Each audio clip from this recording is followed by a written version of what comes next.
Cours C4 022 Conséquences de l'exploitation du pétrole sur le climat. Flux de CO2 et climat sont dans l'environnement deux phénomènes naturels sur lesquels, au temps de la préhistoire, l'homme n'intervenait pas. La formation des nappes de pétrole est aussi un phénomène naturel, et leur gisement ne présentait jusque-là aucun problème vis-à-vis du climat. Seulement voilà, l'exploitation du pétrole a eu des conséquences qui ont tout changé. En effet, l'exploitation du pétrole a eu pour conséquence l'émission de CO2, le dioxyde de carbone, qui est un gaz à effet de serre dont l'augmentation a elle-même eu pour conséquence le réchauffement de la planète et donc la modification du climat. Il semble donc logique de s'informer sur l'exploitation du pétrole, de s'informer sur les émissions de CO2, de s'informer sur le lien entre l'exploitation du pétrole et les émissions de CO2, d'argumenter à propos des émissions de CO2 et de faire le lien entre les émissions de CO2 et le réchauffement climatique. Problématique, quelles sont les conséquences de l'exploitation du pétrole sur le climat? On se propose donc de résoudre ce problème. Un certain nombre de documents va nous montrer que les flux annuels de CO2 sont modifiés par les activités humaines qu'il va falloir citer avant de décrire l'évolution mondiale des émissions de CO2 liées au pétrole entre 1961 et 2013 et de justifier, bien entendu, cette évolution. Sachant que le CO2 est un gaz à effet de serre, il va falloir conclure quant aux conséquences de l'exploitation du pétrole sur le changement climatique. Concernant la compétence, il s'agit de pratiquer des démarches scientifiques, notamment de communiquer sur ces démarches, ses résultats, ses choix, en argumentant. Essayons de comprendre les quelques documents de manière très simple. Un premier document nous montre le flux annuel de CO2 avec activité humaine ou sans activité humaine. Alors, les valeurs sont exprimées en gigatonnes.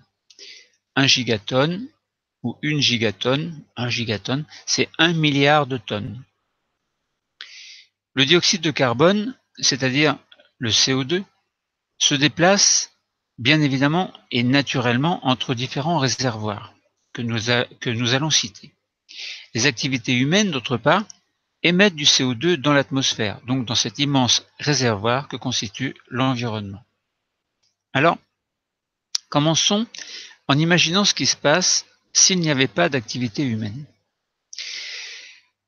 Ce qui fait intervenir le CO2, c'est tout d'abord, on donne différents ordres possibles, mais imaginons la photosynthèse. Qu'est-ce que c'est la photosynthèse? Bon, nous n'allons pas décrire le phénomène, mais en gros, c'est production de matière organique, carbonée évidemment, à partir de l'utilisation du CO2. Donc le CO2, c'est la molécule de base qui permet à la plante, donc aux plantes vertes en tout cas, de produire par photosynthèse ses propres matières dont elle aura besoin. Donc c'est-à-dire la matière organique. Et en rejetant du dioxygène, qui nous permet entre autres de vivre et de faire ce que l'on appelle la respiration cellulaire. Alors, donc cette photosynthèse, elle utilise 444 gigatonnes de CO2.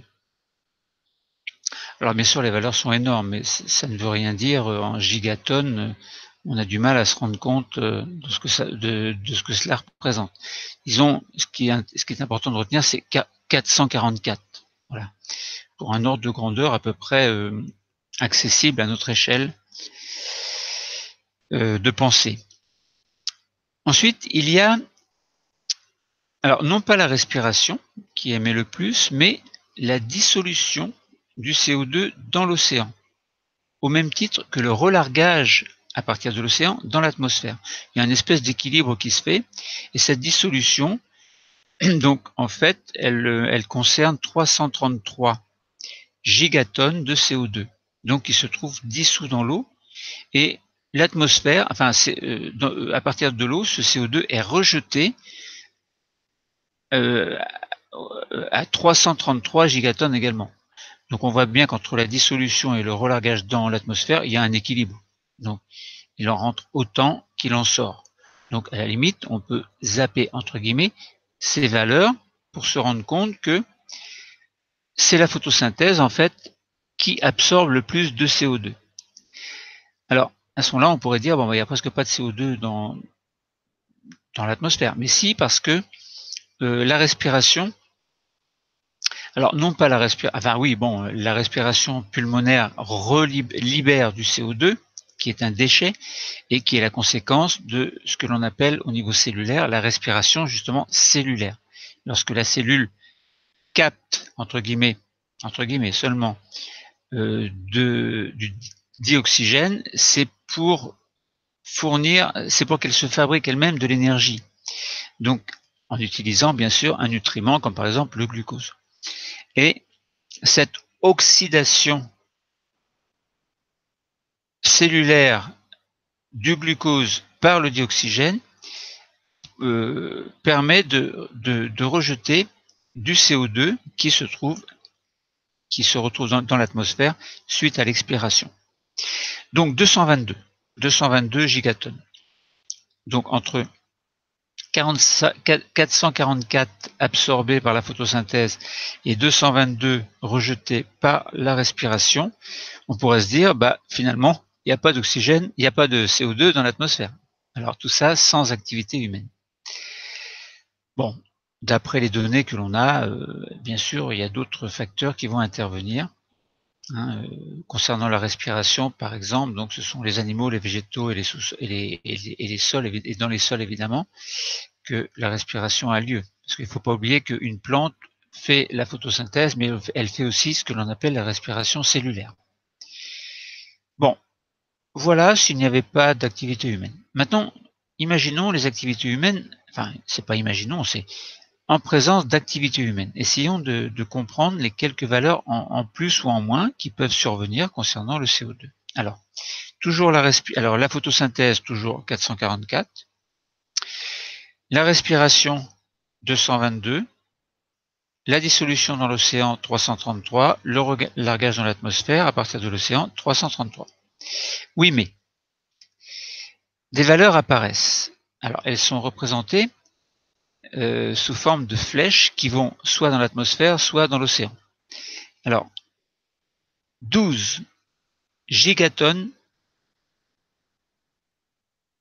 sont relarguées dans l'atmosphère due à l'utilisation du pétrole. 12. Autre énergie utilisée, comme le charbon, etc., relargue dans l'atmosphère 24 gigatonnes. Donc, 12 plus 24 donne 36 gigatonnes relarguées en plus dans l'atmosphère. Y a-t-il des effets bénéfiques ou problématiques? Alors, on s'aperçoit que concernant la photosynthèse, donc on avait dit 444, eh bien plus 7,5 gigatonnes sont utilisées pour la photosynthèse. Alors on pourrait dire, formidable, les plantes disposent de plus de CO2 pour pouvoir faire la photosynthèse. Bah, c'est quand même assez intéressant. Bon. Ensuite, on se dit dissolution dans l'océan 333, et bien plus 5,5 se trouve dissous dans l'océan. Donc on pourrait dire, bah, à la limite, c'est pas plus mal parce que les plantes, les éléments planctoniques vont disposer de plus de CO2 pour faire aussi la photosynthèse.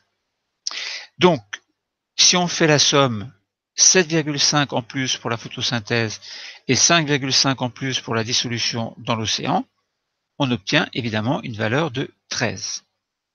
Autrement dit, nous avions dit 24 plus 12 relargué par l'homme égale 36, et à ces 36 on retire 13, on se retrouve quand même avec 23 gigatonnes de CO2 en trop dans l'atmosphère.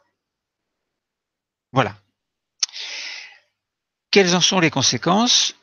Eh bien, bien entendu, étant donné que le gaz, enfin ce CO2 est un gaz à effet de serre, c'est-à-dire qui permet le réchauffement d'une partie de l'atmosphère, enfin d'une partie de l'atmosphère, sachant que l'effet de serre, en fait, est une valeur de température naturelle. Par exemple, si l'on n'avait pas d'atmosphère, la température moyenne de la Terre serait de à peu près moins 15 degrés. Alors tout cela, c'est pas écrit dans les documents, je vous donne les informations.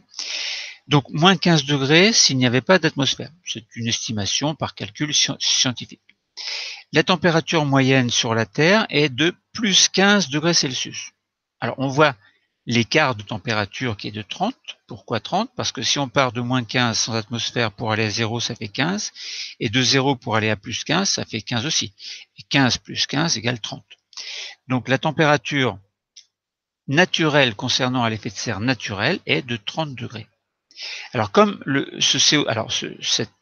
dans l'atmosphère, il y a du CO2, il n'y a pas que ça, bon, mais ce CO2 intervient en grande partie dans le réchauffement de la planète de manière naturelle. C'est-à-dire, on a bien dit, plus 30 degrés et avec une température moyenne de plus 15. Donc, c'est pas mal, avec les extrêmes, évidemment, négatifs, positifs.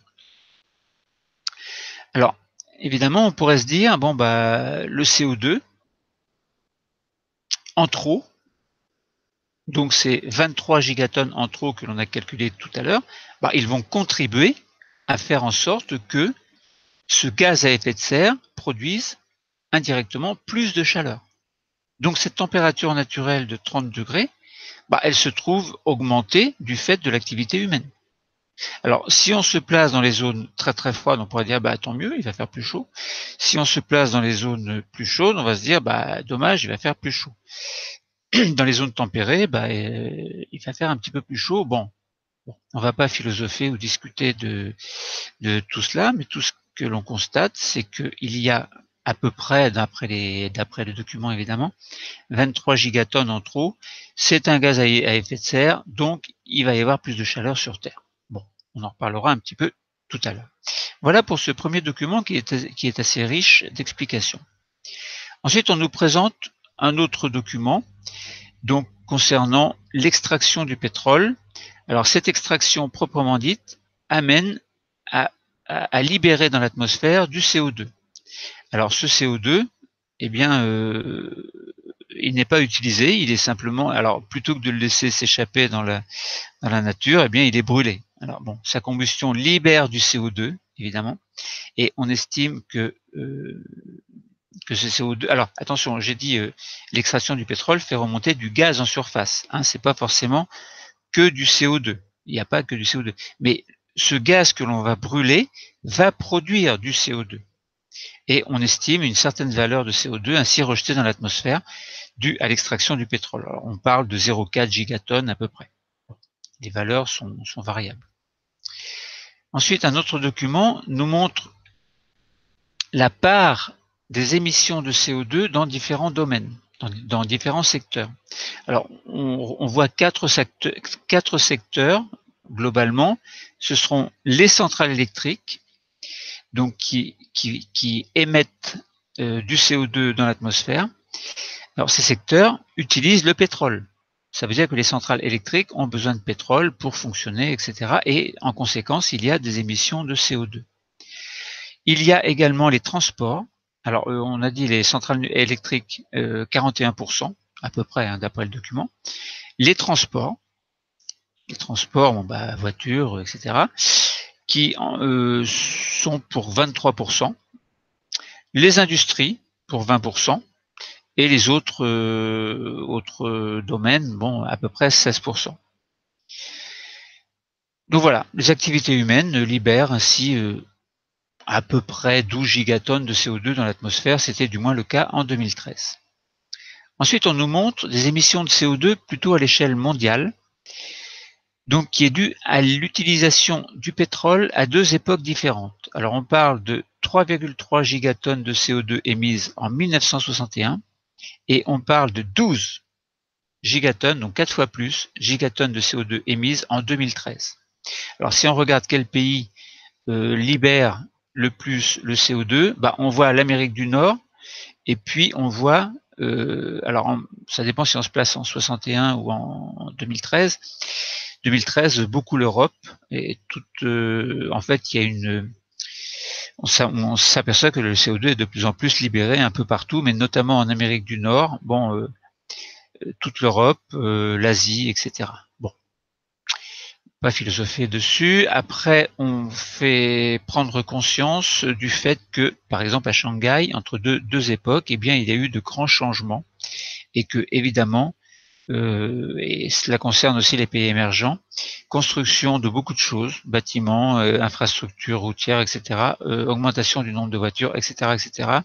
Donc on voit bien que le développement industriel et autres, l'augmentation de la population induit donc l'utilisation dans différents domaines, dont de pétrole ou autres gaz à effet de serre en fait qui libèrent dans l'atmosphère beaucoup de CO2 ou de ces autres gaz à effet de serre. Alors juste une petite parenthèse pour dire que les agriculteurs aussi, les vaches, etc. Ils libèrent du méthane. Bon, c'est aussi un gaz à effet de serre. Donc il n'y a pas que le pétrole.